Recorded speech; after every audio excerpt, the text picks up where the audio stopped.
আসসালামু আলাইকুম প্রিয় দর্শক। এই পাউরুটি নিয়ে ঝামেলা হয়েছে। একজন পাউরুটি খেয়ে পোস্ট দিয়েছে। তাই নিয়ে অনেকের অনেক রকম মন্তব্য আমরা দেখলাম গ্রুপে। কলা আর পাউরুটি দিয়ে সে সকালে নাস্তা করেছে। এখন যারা আমরা ওজন কমাতে চাই, তো সকালে উঠে এতগুলো মানে ফ্রুক্টোজ এবং গ্লুকোজ আমরা শরীরে ঢুকাবো, এটা আমাদের ওজন কমানোর জন্য ভালো না।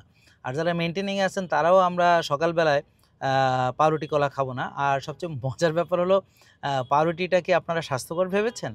তো আমরা যারা মানে ওজন কমানো এখানে একমাত্র উদ্দেশ্য না, যারা যে লাইফস্টাইল ফলো করে তারা তো আসলে ইন দ্য লং রান তারা সুস্থ থাকতে চায়। তো সুস্থ থাকার জন্যে তাকে পরবর্তীতে কিভাবে ভালো থাকবে, একটা সুন্দর লাইফস্টাইল মানবে সেদিকে ফোকাস করতে হবে।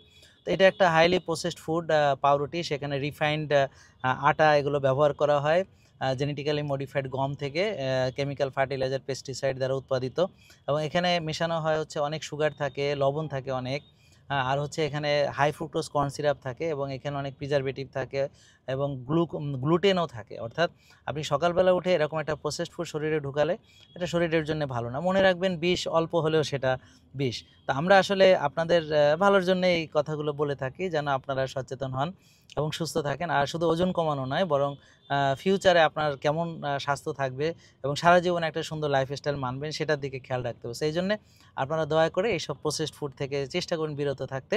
হঠাৎ হঠাৎ এক দুদিন খেলে সেটা ভিন্ন, কিন্তু রেগুলার খাবারে যেন এটা না থাকে।